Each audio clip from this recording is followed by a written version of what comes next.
बयान की ही कर लेते हैं। राफेल को लेकर दिए गए अपने बयान पर अजय राय कायम है। यूपी कांग्रेस अध्यक्ष ने मोदी सरकार से फिर से सवाल किए हैं। उन्होंने कहा कि पाकिस्तान के खिलाफ कब होगा राफेल का इस्तेमाल, ये बड़ा सवाल उनके द्वारा उठाया गया है और उसी को लेकर अब उनकी चर्चाएं भारत से ज्यादा पाकिस्तान में होती हुई नजर आ रही है। ये नींबू मिर्चा मेरे द्वारा नहीं लटकाया गया हुआ है। अब मैं तो कल एक सांकेतिक रूप से मैंने बताया, ये नींबू मिर्चा तो रक्षा मंत्री जी अपने हाथ से बांधे हुए हैं ना। ये मेरा बयान जो कल का है वह मैंने सांकेतिक दिखाया कि ये देखिए जहाज जो नींबू मिर्चा बांधकर खड़ा है, ये रक्षा मंत्री जी, देश के रक्षा मंत्री राजनाथ सिंह जी ने उन्होंने बांधा हुआ है।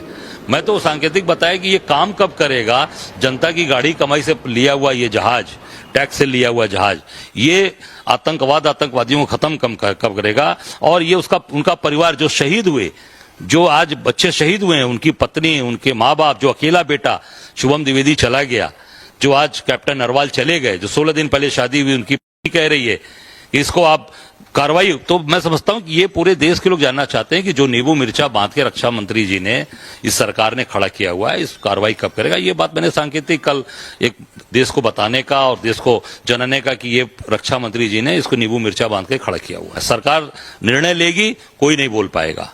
जब सरकार निर्णय नहीं ले पा रही है तो आज सारे लोग बोल रहे हैं, सब लोग कटाक्ष कर रहे हैं, चाहे वो हमारा द्रोही देश हो, चाहे जो लोग भी हो। आज निश्चित तौर से सरकार को मजबूत कार्रवाई, मजबूत निर्णय लेने का।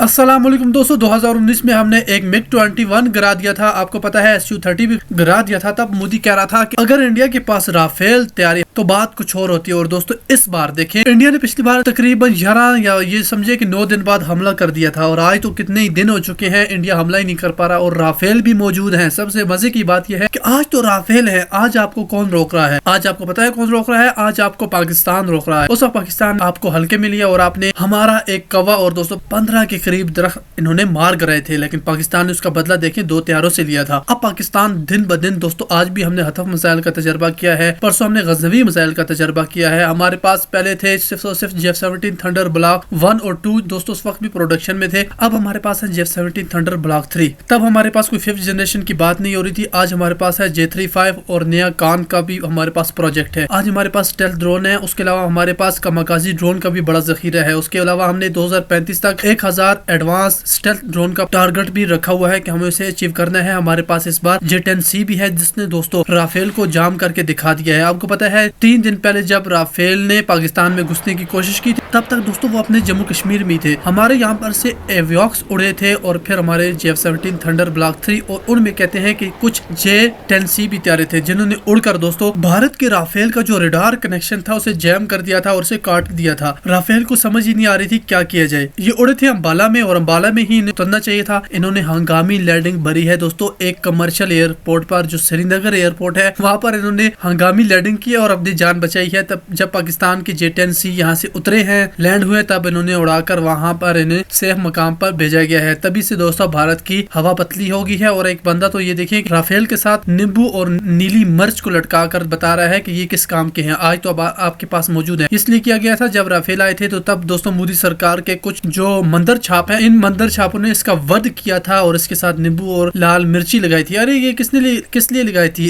जरा भेजो तो सही ना, हम इंतजार कर रहे हैं, कब भेजेंगे? समय है। और जो हम लोगों ने कल बताया, राफेल को नींबू मिर्ची बांधकर जो रक्षा मंत्री जी ने खड़ा किया हुआ है, वो कब उड़ेगा, कब कार्रवाई करेगा, ये देश जानना चाहता है। वो शहीद जो परिवार, जिन्होंने अपने बच्चों को खोया, अपने परिवार को, वो जानना चाहता है।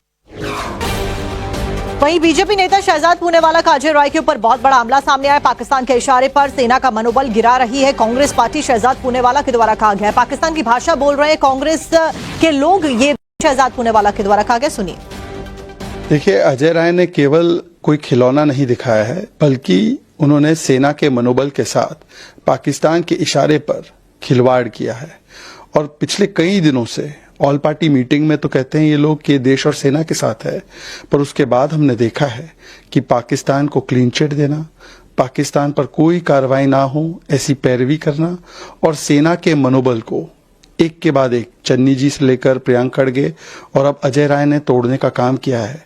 मानो कि पाकिस्तान इनका भाईजान, सेना का अपमान कांग्रेस की इकलौती पहचान, कांग्रेस और पाकिस्तान दो शरीर एक जान की तरह पेश आ रहे हैं। पाकिस्तानियों, हमको क्षमा करो, हमसे गलती हो गई। हम पिछले 1.5 महीने से आपसे लड़ने की कोशिश कर रहे हैं। अब हमें समझ में आ गया कि हम लड़ने काबिल नहीं। अब चलते हैं अमेरिका। जारी है, ये तो हम और आप कर सकते हैं, क्यों नहीं कर पा रहे हैं? यह सवाल तो प्रधानमंत्री जी स्वयं उठाते रहे जब मुख्यमंत्री थे गुजरात के। क्या आंतरिक सुरक्षा तो हमारी जिम्मेदारी है और आंतरिक सुरक्षा तो करने का दायित्व सरकार के ऊपर है। उस पर क्यों आप पिछड़ गए? वो आए, मार करके चले गए, वो गए कहाँ? उसी देश में तो कहीं ना कहीं है। 12 दिन से 13 दिन से आप उसका पता नहीं कर पा रहे हैं और दावा करते हैं कि दुनिया भर की हमारी ताकत बनी हुई है। आप युद्ध न छेड़िए। युद्ध, मैं अभी भी दोहरा रहा हूं कि निजी तौर पर मैं युद्ध का समर्थक नहीं हूं, लेकिन युद्ध न करने की आड़ में जो बाकी आपकी जिम्मेदारियां उससे आप मुंह मोड़े रहे हैं, या युद्ध करेंगे के नाम पर बाकी चीजें आप न करें, यह वाजिब नहीं है। यह एक संदेश जाना चाहिए आम नागरिकों में कि हम सुरक्षित हैं। जितने सुरक्षा के उपाय किए जाने चाहिए सब प्रभावी तरीके से किए जा रहे हैं, और यह भी कि युद्ध की आवश्यकता अगर है तो उससे भागेंगे भी नहीं। जी एक बैठे थे ट्रंप साहब के पास, तो तुखना जिसने दिया था उसको जवाब भी मिला, डरे नहीं थे वो। और अभी कल परसों में एक घटना हुई है कि तुर्की जो है उसको हम मित्र देश मानते हैं या दुश्मन देश मानते हैं? वो तो हमारे दुश्मन का दोस्त है। 22 तारीख के बाद वो हथियार देता है, उनका राष्ट्रपति वहां जाता है, बातचीत करता है।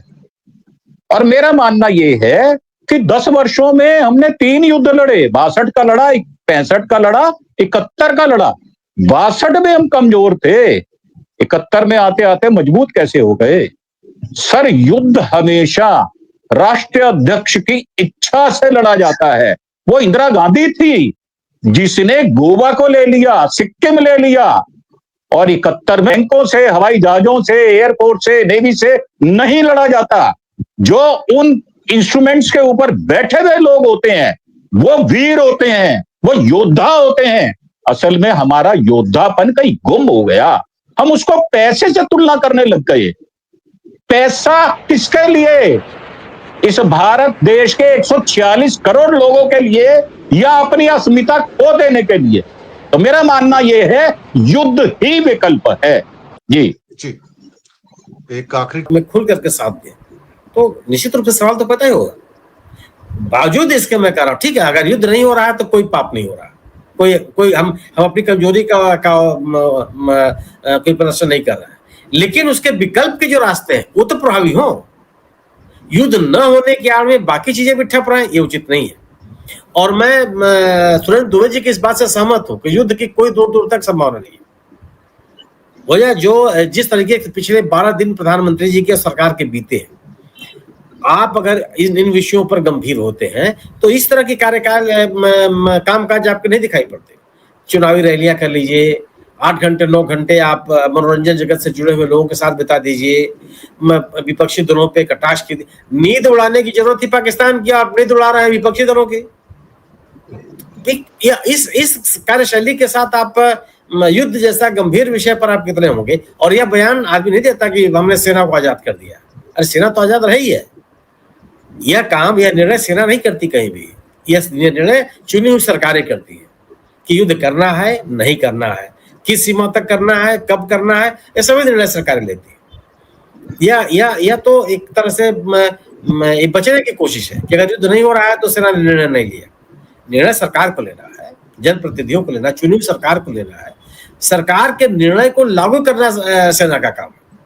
सेना की सलाह से ही आप निर्णय लीजिए, लेकिन सेना ही सब कुछ निर्णय ले लेगी, ये संभव नहीं है। तो जो जिस घटना के बाद 10-12 दिनों का जो घटनाक्रम रहा है और उसके बाद ये जो जाति जनगणना का एक राजनीतिक निर्णय है, यह राजनीतिक जिस विषय पर भारतीय जनता पार्टी लगातार विरोध के स्वर उठाती रही है, कभी सहमत नहीं हुई। प्रधानमंत्री जी ने जाति जनगणना को अर्बन नक्सल का कंसेप्ट की संज्ञा दी थी, देश को बांटने वाला उन्होंने बताया था। भारतीय जनता पार्टी का कोई नेता ऐसा नहीं है जो जाति जनगणना के पक्ष में खड़ा हुआ है। हर व्यक्ति ने इसका विरोध किया और आज आप जाति जनगणना के पक्ष में खड़े हो गए।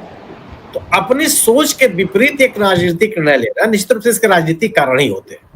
तो ये जो घटनाक्रम है और इस तरह के राजनीतिक निर्णय है, ये बताते हैं कि मुझे भी नहीं लगता कि कोई युद्ध की आशंका है। लेकिन युद्ध भले न कर, मैं और अगर नहीं है तो कोई कमजोरी नहीं है, लेकिन बाकी मोर्चे पर आप प्रभावी दिखाई पड़े ये तो आवश्यक है ही। अब तक क्यों नहीं धरपकड़ इनकी हुई, क्यों नहीं उनके ऊपर कोई कार्रवाई हो पाई? इसकी जवाबदेही बनती है कि नहीं बनती है? युद्ध न होने की आड़ में इन जिम्मेदारियों से सरकार बच जाएगी, ये संभव नहीं है। आपका आज एक बहुत बड़े एक एडिटर हैं, उन्होंने क्या लिखा कि देखिए मानेक शाह ने भी तो 6 महीना वेट किया था ना, इंदिरा गांधी से कहा था लड़ाई का अभी उपयुक्त समय नहीं है, हमारी प्रिपरेशन नहीं है, तो हमें वेट करना होगा, हमें इंतजार करना होगा उचित समय का, जब ऐसा हमारी तैयारियां होंगी तब करेंगे। और एक साइड में हमारे कुछ अपने दुश्मन, हमारे तो बाहर के दुश्मन की जरूरत नहीं है, हमारे तो लेफ्टिनेंट नारवाज साहब की जो धर्म पत्नी है, विधवा धर्म पत्नी बेचारी, अभी उनकी शादी हुई थी, उन्होंने प्रेम और सौहार्द की क्या बात कर दी कि सभी मुस्लिम्स को टेररिस्ट मत बोलो, ये ठीक नहीं है। तो जो उनका हाल किया है, और एक बीजेपी का नेता उस शहीद की पत्नी को डिफेंड करने नहीं आया, ना भागवत ने डिफेंड किया, ना योगी आदित्यनाथ ने डिफेंड किया, ना मोदी ने डिफेंड किया, ना मोदी के किसी मिनिस्टर डिफेंड किया। खतरे हमें सिर्फ बाहर से नहीं है, हमारे अंदर से भी खतरे हैं। ये जो हिंदू तालिबान पैदा हुआ, जो एक शहीद परिवार का अपमान करता है और किसी को कोई दुख नहीं है, मुख्यमंत्रियों को दुख नहीं है, मंत्रियों को दुख नहीं है, प्रधानमंत्री को दुख नहीं। साहब ये किस हम मोड़ पर आ गए हैं? तो हमें डैमेज करने के लिए सिर्फ बाहर वाला नहीं चाहिए,